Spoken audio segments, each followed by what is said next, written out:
About 8 million tons of plastic enter our oceans every year. By the year 2050, scientists estimate the amount of ocean pollution and plastic will outnumber the fish in our oceans. The effects of polluting our beautiful waters and the creatures that inhabit them are monumental. Many marine animals, whales, seabirds, fish, turtles, mistake certain plastics and pollution for prey. As you can imagine, their bodies fill with these toxic chemicals and suffer from infections, internal injuries, and reduced swimming ability. Many of these animals can get entangled in plastics and drown.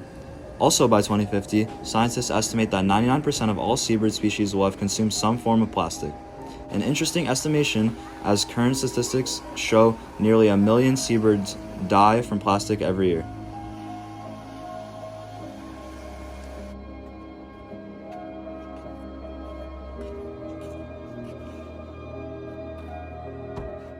We are now being safely escorted to the home of Mitchell Leon.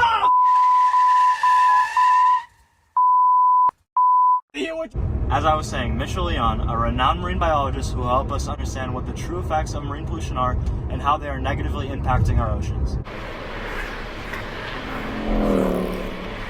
We are now entering the residence of Mitchell Leon. Yes, of course, Mr. Lerman, here for the documentary. Just give me one moment as I'm finishing up some quick observations. Oh, sorry. So would you like to discuss the effects of the marine pollution on our environment's ecosystems and organisms, including humans, of course? Allow me to show you something.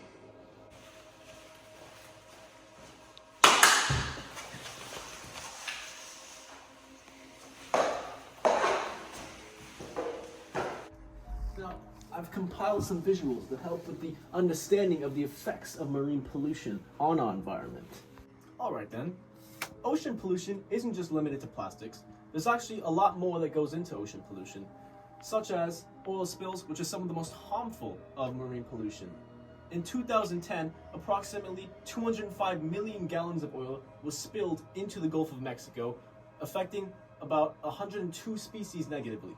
Many creatures, such as juvenile sea turtles, dolphins, and birds, often inhale the oils, which can be mistaken for food or simply just consumed. The devastating impacts of this exposure to oil includes reduced growth, enlarged livers, reproduction impairment, and other unnatural changes in the physiological attributes of marine life. Oil runoff isn't the only type of pollution that these ecosystems have to endure. Mercury is another type of pollution that occurs with these animals from coal combustion. When the mercury is consumed by these fish and it becomes contaminated within them, humans are going to eat these fish and will become negatively affected by this mercury.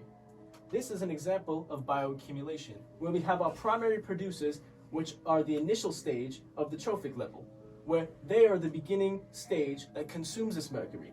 And as you go through the trophic levels, the consumers, mesopredators, and apex predators are then accumulating more mercury within them as they eat more of the trophic level below them.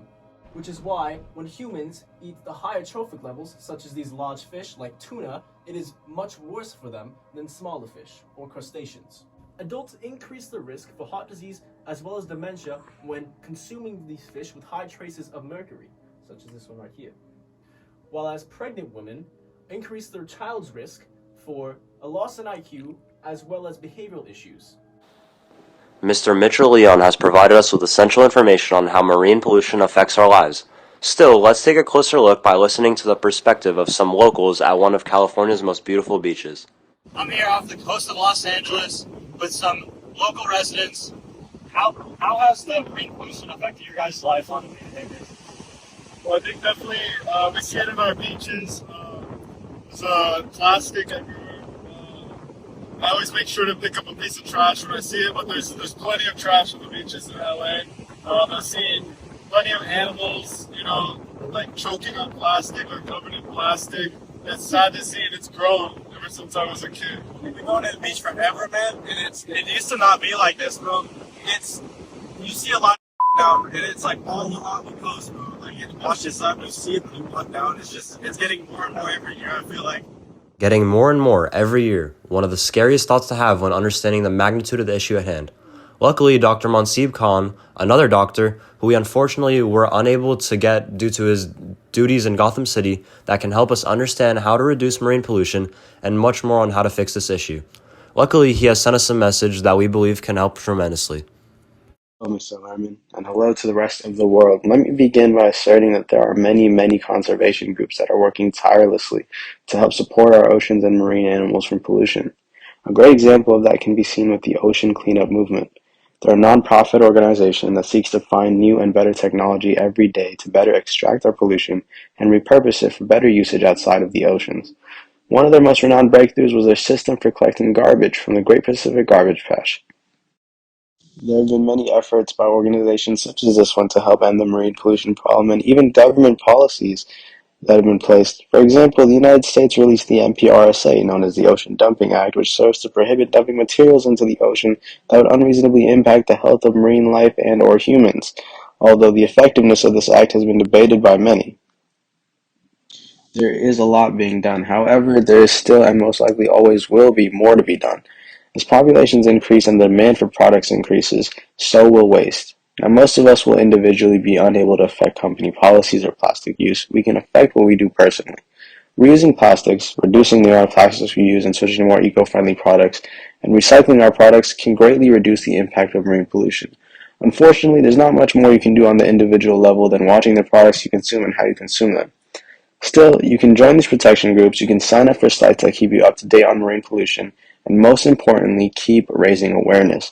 Individually, it may not seem like much can get done, but the more people know about it, the more people are working to help save our oceans and the beautiful creatures that inhabit them. Thank you for coming on this journey with me. Let's all be more mindful of our impacts on the marine life and ecosystems.